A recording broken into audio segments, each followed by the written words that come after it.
Hello guys, welcome back to my YouTube channel The Nursing World. I am here with another lecture video of your subject Nursing Foundation.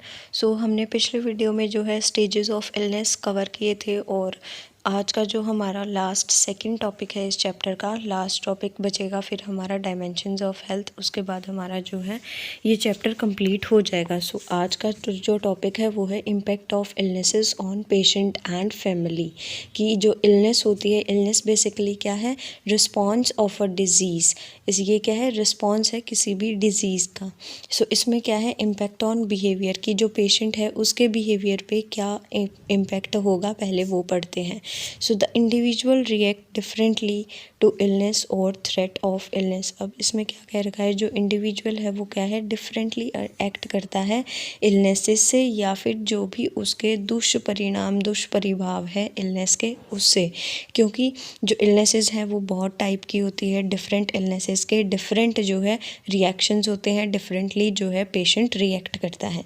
फिर है an individuals behavioural and emotional response is influenced by duration and nature of illness. अब क्या कह रखा है, जो individual का behaviour और जो इमोशनल रिस्पॉन्स है वो भी क्या है, इन्फ्लुएंस होता है ड्यूरेशन और एंड नेचर ऑफ इलनेस से। अब जो ड्यूरेशन है, अगर कोई लंबे समय तक चलने वाली जो है बीमारी हो गई है, इलनेस हो गई है किसी पेशेंट को, सो उसका क्या होगा आगे पढ़ेंगे कि उससे क्या होगा, बट अभी बता देती हूँ। उससे क्या है, शॉक हो सकता है, पेशेंट को शॉक लग सकता है, डिनाई कर सकता है वो, या फिर अगर शॉर्ट टर्म के लिए तो क्या है वो एंजाइटी हो सकती है उसे। सो इस तरीके के जो है हमें रिस्पॉन्स देखने को मिलेंगे। The short term illness leads to behavioural changes. अब जो शॉर्ट टर्म इलनेसेस होती है उससे क्या होता है, बिहेवियर चेंजेस हो सकते हैं हमें पेशेंट के बिहेवियर में, उसकी नॉर्मल एक्टिविटीज़ में क्या है थोड़े बहुत जो है चेंज देखने को मिलेंगे। फिर नीचे severe illnesses can lead to shock. अब मैंने पहले आपको बताया था ना कि अगर कोई सीवियर इलनेस है या फिर कोई लंबे समय तक चलने वाली इलनेस है उससे क्या है, पेशेंट को शॉक लग सकता है, पेशेंट डिनाई कर सकता है, एंगर कर सकता है, मीन्स वो गुस्से में हो सकता है, डिप्रेशन में भी जो है जा सकता है, या फिर क्या है विड्रॉल फ्रॉम सोसाइटी। विड्रॉल क्या है यहाँ पे कि वो सोसाइटी से क्या है अलग हो जाता है, सेपरेट हो जाता है। फिर नीचे है इम्पैक्ट ऑन बॉडी इमेज। अब जो पेशेंट की बॉडी इमेज है उस पर क्या इम्पैक्ट होता है, every individual respond to the changes differently.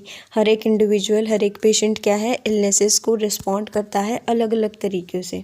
Illness में result in loss of a body part और चेंज इन फिजिकल अपीयरेंस। अब इसमें क्या है, जो इलनेस है उसमें क्या है, किसी बॉडी पार्ट का लॉस का हो सकता है पेशेंट को, या फिर क्या है फिजिकल अपीयरेंस में भी चेंज हो सकता है। अब जैसे पस फॉर्मेशन हो जाता है, पस फॉर्मेशन में क्या है, अगर वो आगे आगे चलता रहता है सो क्या है उसमें हमें बॉडी पार्ट कट करना पड़ता है पेशेंट का ताकि वो पूरी बॉडी में ना फैले। सो ये भी इसमें क्या है हो सकता है, फिजिकल अपीयरेंस भी क्या है चेंज हो सकती है।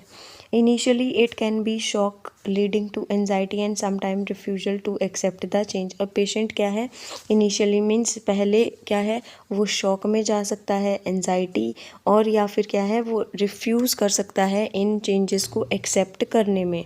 सो फिर नीचे है while processing grief and individual and family both move towards acceptance and work together rehabilitation to adapt to body changes and adapt lifestyle accordingly। अब इसमें क्या है कि जैसे जैसे ये इलनेस टाइम के साथ गुजरती रहती है सो क्या है, ग्रीफ मीन्स उन्हें थोड़ा दुख होता है, और इंडिविजुअल की फैमिली भी क्या है, इंडिविजुअल मीन पेशेंट और पेशेंट की फैमिली भी जो है एक्सेप्ट कर लेती है धीरे धीरे जो भी इलनेसेस हैं, और उसी के अकॉर्डिंग क्या है रिहेबिलिटेशन मीन्स वो रिकवर कैसे हो, वो जो है एक्टिविटीज़ क्या करे जिससे मीन्स वो रिहेबिलिटेशन को अचीव कर सके, और जो जो बॉडी चेंजेस आए हैं उसके अकॉर्डिंगली जो है अपनी लाइफस्टाइल अडेप्ट कर सके।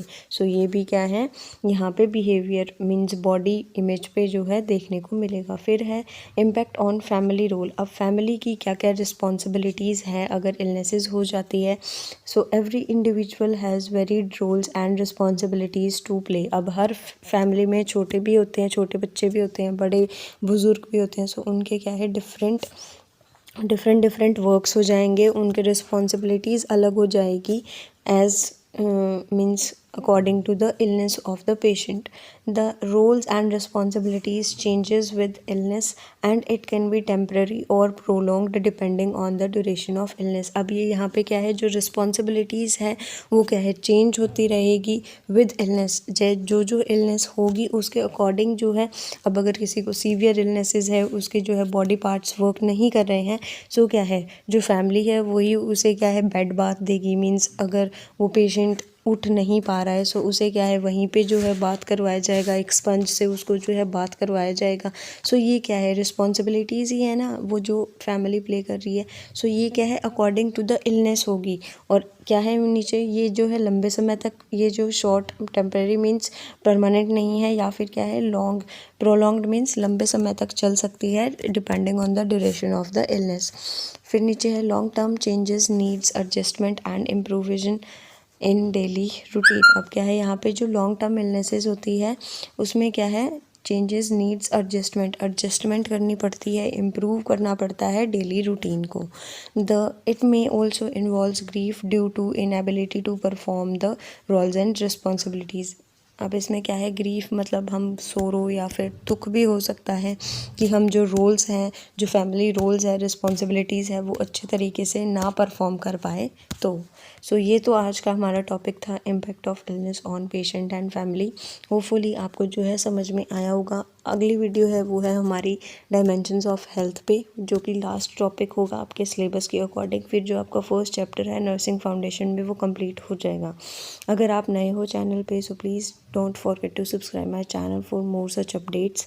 प्रेस द बेल आइकन ताकि आपको नोटिफिकेशंस जल्दी से जल्दी मिलती रहे. This is all for this video. See you next video. Till then take care. Bye bye.